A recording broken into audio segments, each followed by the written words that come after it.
I didn't like the movie. I'm going to talk about it. Everything. Full spoilers for this review. No notes.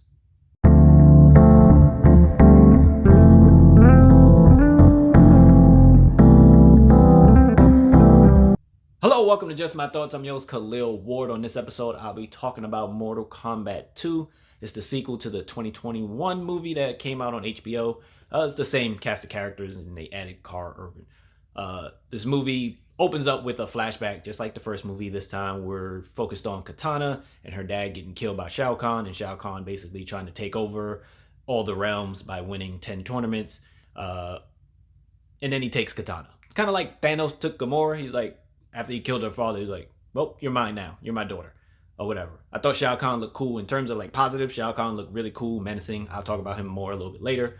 And then people ask, oh, I didn't see the first movie. Should I watch the first movie? Yes, you should watch the first movie. Because this one kind of picks up where the first movie ended. The first movie ended with them going to get Johnny Cage.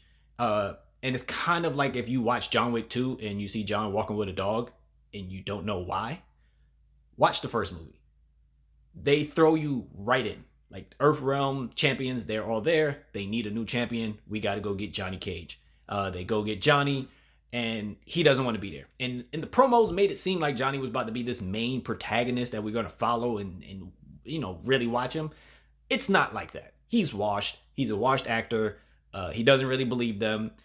Raiden does a little lightning thing. He goes with them. And he's like, oh, people were dying. This is a tournament with no rules. I don't want to do it. I'm out. And they're like, cool, you can leave, but you were chosen, so it doesn't matter. And then he leaves. This movie wants fighting so badly. It's just like, we're going to throw you in. Here's this little jar of sand. And once the sand falls, two people randomly get chosen and they get you fight. And then they have like the lanterns. Like when you arrive at the arenas in the sky. And if you lose, of course, like one of the lanterns go out. So it's like, the first movie did a lot of world building through the eyes of Cole, which a lot of people didn't like because he was just made for the movie, and he was our eyes and our ears of learning what's Mortal Kombat and like how people got their abilities. And he was a descendant of Scorpion, which the first movie opened with Scorpion and everything that happened with his family. And it was like people didn't rock with that. So this one is like, you wanted the fighting. Here's the fighting, and it just throws you in, and there's no conversation of the bad guys and the good guys. Like in the animated movies of Mortal Kombat, it's usually like Raiden and Shao Kahn talking, and they're like, all right, cool, we're going to do Mortal Kombat. And it's like, we know people are going to die, but we agreed to Mortal Kombat like that. And it's like Shao Kahn and Raiden, they don't talk to each other in this movie. Shao Kahn barely talks to the people, and he like knows who they are because he's like, oh yeah, Raiden's champions, but it's not like some back and forth. So they just get thrown in, and the fighters are fighting each other, and it's like there's no back and forth, there's no banter really. It's like, oh, who are you? I'm Sidel. Cool, let's fight. And then it's like, oh, I'm Jax. Oh, you must be Jade. Katana told us you're cool. I shouldn't kill you. And then they fight, and somebody was like, oh yeah, that was a friendship because Jax doesn't kill her. And I'm like, in the games, a friendship came with something cool. They did something fun. Johnny Cage signs an autograph, give it to you. Things like that. It was just like, Katana spared one of our guys, so returning the favor. Like, and nobody says anything. Like, even in the first movie, Kung Lao killed somebody, he was like fatality, and that was really cool. Here, Shao Kahn might have said finish him once. Somebody else said that Shao Kahn did a brutality. He didn't really do a brutality. He just killed somebody. And the fights don't really have any weight. Like Liu Kang's fight does, because he's fighting Kung Lao, who's brought back from the dead. And he has the hat. The hat is probably one of the best features in this movie. And Liu Kang does a lot of fire stuff. It doesn't always lead to stuff. It's a lot of hand movement and just bringing the fire out. And him and Kung Lao have a good fight. That's probably the best fight in the movie. But again, we're not getting the stuff from the game. Like, we got a flying kick. We didn't even get a bicycle kick. And Liu Kang is not really important in this particular movie. Like in the original, he was the guy. So like as the fights are going on, you're like, this is not important. And you have Cole, the guy from the first movie, who was in most of the scenes in the first movie, his first fight is against Shao Kahn. Soon as Cole walks in and the gates close behind him, like, okay, this is a nice. The way he fights at, it's really nice. It has like the pit, the green pit from the video games and stuff. It's like a nice scene. But then Shao Kahn walks out, and you're like, you know he dead. Cole gonna die immediately. Like, he's been in the movie 5 minutes. You know they let him do some cool stuff with his abilities that he learned, but Cole got his head smashed in with a hammer, right? And it's like, well, knew that was gonna happen. If Shao Kahn is fighting somebody, they're probably gonna die.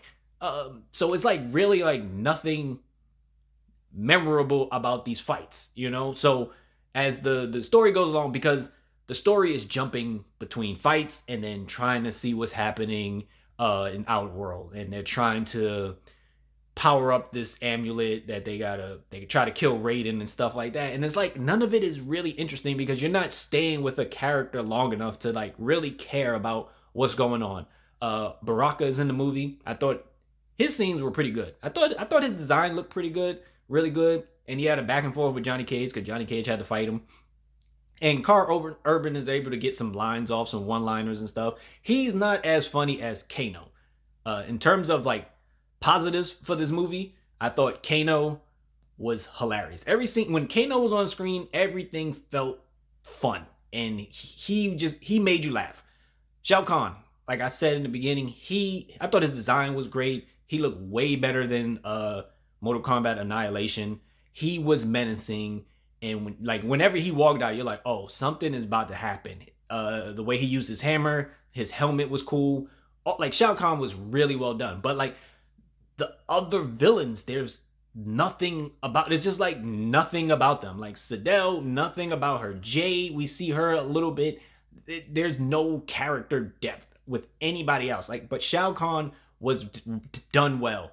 Kano was done well. But other than that, it's like, they seen the things we liked in the first movie, like, oh, you like Scorpion, so they have to go and see Scorpion because they need a guide. And then they're like, oh, Scorpion is here, so you know we got to bring Sub-Zero back. But their scenes didn't really mean much. It looked cool at times, like when Sub-Zero was, splitting with the shadow and everything like that.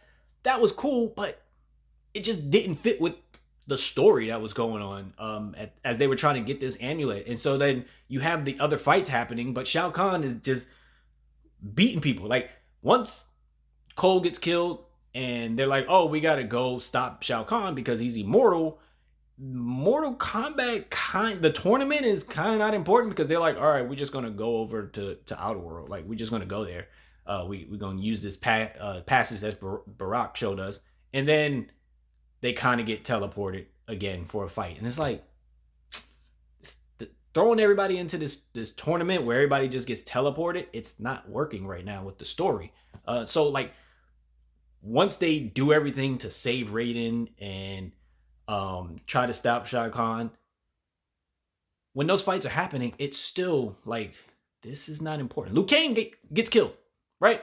He gets killed. And he's like, well, Raiden told me I wasn't the one, and my job is to go find Kung Lao. And it's like, bro, you were the only one doing all the cool stuff. Like, he brought out dragons. He didn't do an animality like in Annihilation, but he brought out some dragons that didn't really do anything to Shao Kahn because he was immortal at the time. But like, he was the only one doing stuff, and then it was like, I'm dead, bye.